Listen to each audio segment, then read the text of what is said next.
Donc, il n'y a qu'un seul scientifique. Le seul scientifique, c'est celui qui est en face de vous. Le seul astrologue, le seul physicien, c'est celui qui est en face de vous. Est-ce que vous comprenez? Le seul historien, c'est celui qui est en face de vous. Tous les autres historiens qui n'adhèrent pas à ce que je dis, tous ceux qui n'adhèrent pas à ce que je dis, sont des arrivistes. Donc, n'ayez pas peur. Personne ne peut voyager dans le temps. Personne ne va se téléporter. Pour se téléporter, il ne faut pas dépendre de la lumière. Il ne faut pas dépendre de la lumière. Est-ce que vous comprenez? Et il faut maîtriser toutes ces cellules, ces molécules, son ADN. Il faut être un pur esprit pour se téléporter. Donc quand ils font l'étude de laboratoire, ils vont, les neutrons, ça là, pouf, ça va aller sauter dans un autre endroit. C'est toujours la lumière dépend de la lumière. Donc où est le problème que un petit jet de lumière, pouf, quitte ici, la tombe de l'autre côté là. Mais vu que la lumière dépend de la lumière, mais c'est normal. Un aimant attire un autre aimant. Où est le truc où est le truc bizarre là-dedans? Maintenant, est-ce que vous savez qu'il y a des aimants qui ne s'attirent pas? Quand vous mettez ça comme ça a du mal à se toucher. Mais quand tu tournes, bam, ça se colle. Vous n'avez pas besoin d'avoir bac plus 10 ou sortie de Saint-Cyr ou Harvard pour comprendre ces choses élémentaires. Donc vous comprenez par là.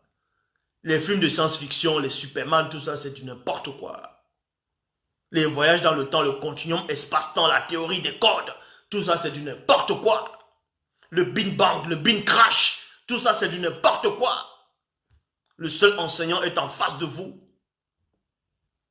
Et ils le savent. Ils le savent.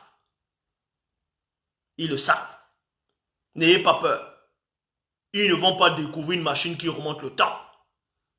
Les initiés connaissaient toutes les sciences.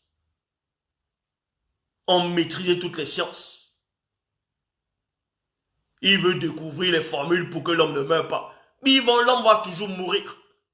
Vous rigolez ou quoi? C'est une loi spirituelle, pas une loi du christianisme ou bien des fausses religions ou des fausses croyances. C'est une loi du verbe de l'Oba.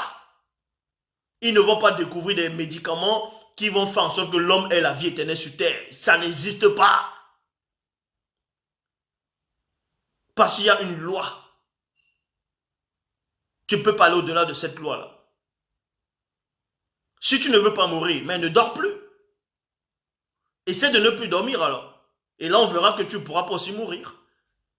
On va dire, non, il y a des gens qui font 2 ans sans dormir, tout ça, c'est faux. Donc, essaie de ne plus dormir. Ne dépend plus du sommeil, ne dépend plus de la nourriture, de l'oxygène. Bref, ne respire plus. Ne dépend plus de l'oxygène. Et là, on verra que là maintenant, tu ne pourras pas mourir. N'importe quoi.